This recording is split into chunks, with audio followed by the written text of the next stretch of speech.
Hello friends, આપણે unit number 9 લેપવિંગ unit number 9 Vismay at search એ જોઈએ છીએ. હવે નામને આધારે તમને ખબર પડી જાય કે એટ ધ રેટ આપ્યું છે એટલે પાર્ટ તમારો ટેકનિકલ પાર્ટ છે. થોડુંક કોર્સ છે એ હું કહી શકું કે આઉટ ઓફ ડેટ કહેવાય, કારણ કે આ બાબત છે એ હવે તમને શીખડાવવાની નથી, પણ હવે તમારી પાસેથી શીખવાની છે. કારણ કે અમારા કરતાં ઘણી બાબતો તમે અમને શીખડાવી શકો. હવે લેપટોપમાં, કોમ્પ્યુટરમાં એટલા બધા તમે કાબેલ છો. તો સર્ચ કેવી રીતે કરવું, નેટ ઉપર જઈ અને કેવી રીતે સર્ચ કરી શકાય એની બાબત છે એ અહીંયા આપવામાં આવેલી છે, શીખડાવેલી છે એક વિદ્યાર્થીના નામ સાથે, અને એનું નામ છે વિસ્મય. અને એ શું સર્ચ કરે છે, કેવી રીતે સર્ચ કરે છે એ બાબત છે એ અહીંયા યુનિટ દ્વારા સમજાવેલી છે. ખૂબ જ ઇઝી લેસન્સ છે, તમને લાગતું પણ હશે. એટલે આપણે કન્ટિન્યુ એના આરે કરીએ છીએ, જ્યાં તકલીફ હોય ત્યાં કહેશું. It is almost a week now. લગભગ અઠવાડિયું થઈ ગયેલું હતું. Vismay, a bright, ambitious and hardworking student of 12th science, looks confused to his class teacher. હોશિયાર વિદ્યાર્થી વિસ્મય છે તે બ્રાઇટ, તેજસ્વી, એમ્બિશિયસ, મહત્વાકાંક્ષી અને હાર્ડવર્કિંગ મહેનતુ છે, જે 12th સાયન્સમાં અભ્યાસ કરે છે. એ હમણાંથી એના ક્લાસ ટીચરને થોડોક મૂંઝાયેલો લાગતો હતો. One day during the recess, એક દિવસ રિસેસ દરમિયાન, the teacher set for lunch with Vismay. Teacher છે એ વિસ્મયની સાથે જમવા માટે બેસે છે એન્ડ આસ્ક્ડ, અને પૂછે છે, you are hard working and scoring very well in all the subjects. તો બધા જ વિષયમાં ખૂબ મહેનતુ છો અને સારો સ્કોર પણ કરસ, સારા માર્ક પણ લઈ આવસ. Then why are you so much worried over something? પછી તને કેમ કોઈ બાબત પ્રત્યે આટલી બધી ચિંતા છે? If you have any problem you can share it with me. જો તને કોઈ બાબત પ્રત્યે ચિંતા હોય, પ્રોબ્લેમ હોય, તો તું મને કહી શકે છે, જણાવી શકે છે. Vismay didn't speak for a while. Vismay થોડીક વાર માટે ન બોલ્યો. He was staring at a tree outside the window. થોડીક વાર માટે એણે બારીમાંથી બહાર દેખાતા વૃક્ષને જોયા. The teacher held Vismay by his shoulder and said. ટીચરે વિસ્મયને ખભેથી હલાવ્યો અને કહ્યું, feel free and do not hesitate. તું મુક્ત બની જા અને ખચકા નહીં. મારી સાથે વાત કરવામાં, શેર કરવામાં, પ્રોબ્લેમ શેર કરવામાં જરા પણ ખચકાતો નહીં. Every problem has a solution. કોઈ પણ મુસીબત હોય બેટા, એનું સોલ્યુશન તો છે જ.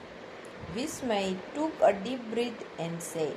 વિસ્મય છે ઊંડો શ્વાસ લે છે અને કહે છે, actually I am thinking about my studies after 12th. હકીકતમાં તો સર મારા વિચારો છે કે 12મા પછી મારે શું સ્ટડી કરવું એની મને ચિંતા થાય છે, એના વિશે જ હું વિચારું છું. I don't know much about aeronautics but I want to know more about it. મને એરોનોટિક્સ વિશે કશી ખબર નથી, પણ મારે એના વિશે જાણવું છે. And wish to join the course somewhere. અને એ કોર્સ જ્યાં થતો હોય એરોનોટિક્સનો, અંતરિક્ષ શાસ્ત્રનો, એનામાં મારે જોડાવું છે. But I don't know anything about a college that offer such course. પણ હું એવી કોલેજો વિશે જાણતો નથી કે જેમાં આ પ્રકારના કોર્સ છે એ થઈ શકે. How will Vismay solve this problem? તમને શું લાગે છે વિસ્મય કેવી રીતે આ પ્રોબ્લેમને સોલ્વ કરશે? Is this the reason? Exclaim the teacher. શું આ કારણ છે તારી ચિંતાનું? બોલતા નથી, પણ એમાં ખરેખર પૂછવા એ કહેવા માગે છે કે તારી ચિંતાનું ખરેખર આ કારણ છે. Thanks to the internet. તારે તો ઇન્ટરનેટનો આભાર માનવો જોઈએ. It's not at all a problem now. હવે તો એ કોઈ પણ પ્રકારની પ્રોબ્લેમ છે જ નહીં. કમ વિથ મી, મારી સાથે આવ. Within half an hour you will be free from your worries. અડધી જ કલાકમાં તું તારી ચિંતામાંથી મુક્ત થઈ જઈશ. By the way, do you have an access to the internet? શું તું ઇન્ટરનેટનો ઉપયોગ કરે છે? એક્સેસ એટલે વાપરવું. શું તું ઇન્ટરનેટ છે એ વાપરે છે, ઉપયોગ કરે છે? I access the net for email only. હું ફક્ત ઈમેલ કરવા માટે જ નેટનો ઉપયોગ કરું છું. That's good. તો સારું. You will be able to understand quickly then. તો પછી તને આખી વાત સમજવામાં ઝડપ થશે. After the lunch the teacher took Vismay to the computer lab. Lunch પતાવ્યા પછી જમ્યા બાદ વિસ્મયના ટીચર છે એને કોમ્પ્યુટર લેબ તરફ લઈ જાય છે. Logged on two the internet and said. પછી તે ઇન્ટરનેટ ઉપર લોગિન થાય છે અને કહે છે, હિયર યુ આર. આમ જો વિસ્મય, રીડ ધીસ, વાચ. It gives all information on what is aeronautical engineering. Aeronautical engineering શું છે એ વિશેની બધી માહિતી તને અહીંથી મળી જશે. It's so fast. How did you do it within no time sir? Sir, આ તો ખૂબ જ ઝડપી છે. તમે આટલું ઝડપથી કેમ કરી નાખ્યું? Can I get information on anything? શું કોઈ પણ બાબત ઉપર અથવા તો કોઈ પણ બાબત વિશે માહિતી મેળવી શકું? Can I also know about institutes that offer courses in aeronautical engineering? Vismay was excited. શું હું એવી સંસ્થાઓ વિશેનો પરિચય મેળવી શકું કે જ્યાં એરોનોટિકલ એન્જિનિયર છે એ થઈ શકાતું હોય, એનો કોર્સ કરી શકાતો હોય? વિસ્મયને હવે રોમાંચ થયો. Yes my boy, with the help of search engines you need not depend on libraries or any other sources for getting information. હા દીકરા, તું સર્ચ એન્જિનની મદદથી આ બધી જ બાબતો છે એ શોધી શકે છે. હવે તારે લાઇબ્રેરી ઉપર કે બીજા કોઈ પણ સ્ત્રોત ઉપર માહિતી મેળવવા માટે આધારિત રહેવાની જરૂર છે નહીં. What is this search engine? Asked Vismay. Sir, આ સર્ચ એન્જિન એટલે શું કહેશો? A web search engine is a tool design to search for information. એના સર એને સમજાવે છે કે વેબ સર્ચ એન્જિન છે એ એક પ્રકારનું સાધન છે કે જે આપણને માહિતી ગોતવામાં મદદ કરે છે on the world wide web. અને એ આપણને ક્યાં મદદ કરે છે? તો કે પૂરેપૂરા વર્લ્ડમાં જેટલી પણ વેબસાઇટ્સ હોય છે એ બધી જ માહિતી તમારા સ્ક્રીન ઉપર લઈ આવવામાં મદદ કરે છે. All you need to do is to enter a word or a phrase in the search engine and it will display the list of websites in which the word or phrase occurs, replied the teacher. તમારે ફક્ત એટલું જ કરવાનું છે કે તમે જેના વિશેની માહિતી મેળવવા ઈચ્છો છો એનો શબ્દ અથવા તો શબ્દ સમૂહ છે એ ટાઈપ કરવાનો અને જેટલી વેબસાઇટ્સમાં એ શબ્દ યુઝ થયેલો હશે એ બધી જ માહિતી છે એ તમને મળી જશે. Is it difficult to use a search engine? શું સર્ચ એન્જિનનો ઉપયોગ કરવો ડિફિકલ્ટ છે, મુશ્કેલ છે? Not at all. જરા પણ નહીં. All you need to know is how to make your search effective as the internet has piles of information. ફક્ત તમારે એ જ બાબતનું ધ્યાન રાખવું જોઈએ કે તમે જેના વિશે માહિતી મેળવવા માગો છો એના વિશેની માહિતી કેમ ઝડપથી મેળવી શકાય, ઇફેક્ટિવ, અસરકારક કેવી રીતે મેળવી શકાય એટલું તમારે શીખવાનું છે. કારણ કે કોમ્પ્યુટર પાસે તો માહિતીના ઢગલા છે, પાઇલ્સ, ઢગલા છે. You need to learn 3 simple steps to do it. તમારે કોઈ પણ જગ્યાએથી માહિતી મેળવવા માટે 3 સરળ કદમો છે, 3 સરળ સ્ટેપ છે એ ફોલો કરવાના છે. Let me show you how to search.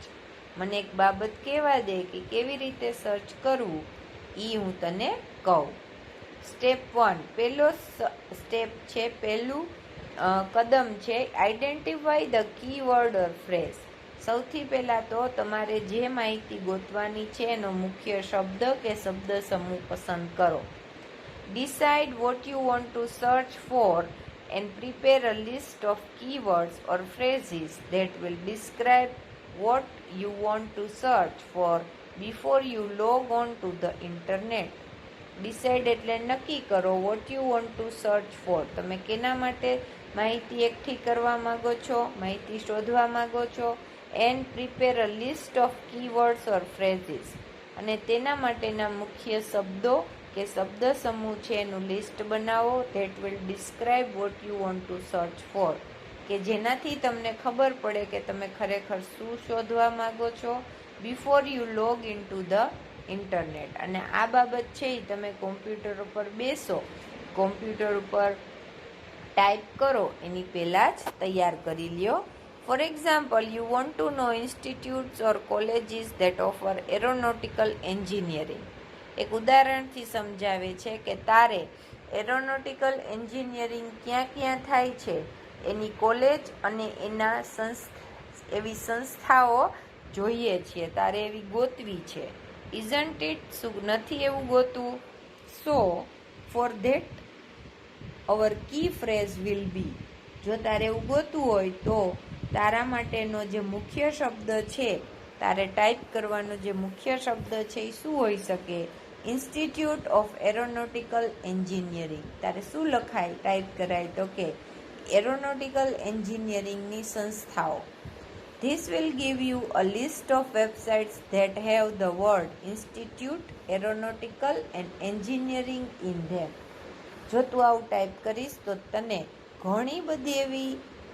ઘણા બધા એવા વેબસાઇટ્સ મળશે કે જ્યાં ઇન્સ્ટિટ્યૂટનો, એરોનોટિકલનો અને એન્જિનિયરિંગનો ઉપયોગ થયો હોય. It would be a very big list. તો જ્યાં ઇન્સ્ટિટ્યૂટ, એરોનોટિકલ અને એન્જિનિયરિંગ વપરાણું હશે એ લિસ્ટ તો ખૂબ જ મોટું થઈ જશે. If you want to limit your search you can put your phrase in toll. જો તારે તારી સર્ચ છે એ લિમિટમાં ખૂબ જ નાની રીતે લખવી હોય તો તારે એ ફ્રેઝને ઇન્વર્ટેડ કોમામાં લખવાનું. ઉપર લખેલું છે એ જુઓ અને નીચે લખેલું છે for example institute of aeronautical engineering, that is in inverted comma. It will search for the websites that have exactly the same phrase or sentence in it. એના લીધે શું થશે કે જે ખરેખર લિમિટેડ જે ઇન્સ્ટિટ્યૂટ છે એરોનોટિકલ એન્જિનિયરિંગની, એનું જ લિસ્ટ છે, એ જ વેબસાઇટ્સ છે એ તારી સામે આવશે કે જેમાં ખરેખર આ શબ્દ સમૂહનો ઉપયોગ થયો હોય અને આવી જ રીતે થયો હોય. Step 2, start searching. Once the list is ready, log on to the net, go to any search engine and enter the keyword or phrases in the search box. Click on search button and your search will begin. હવે બીજું step છે કે તમે searching start કરો, શોધવાનું શરૂ કરો. તો શું કરશો? Once the list is ready, તારી પાસે વેબસાઇટની લિસ્ટ છે એ આવી જશે. પછી તું એના ઉપર લોગિન થા, સર્ચ એન્જિન ઉપર જા અને મુખ્ય શબ્દ છે એ ટાઈપ કર અને પછી સર્ચનું બટન દબાવ એટલે એના વિશેની માહિતી છે એ તારી સ્ક્રીન ઉપર ખુલી જશે. આટલું રાખીએ છીએ. કાલ થોડુંક બાકી છે એ જોઈશું. આ પાઠ મારે તમને સમજાવવા કરતાં તમે મને વધારે સમજાવી શકો એમ છો, છતાં પણ કોર્સના આધારે કહું તો હવે તો મારા ખ્યાલથી તમે ટાઈપ પણ કરતા નથી, ઓડિયો બોલો છો એટલે આપોઆપ બધું જ સામે આવી જાય છે.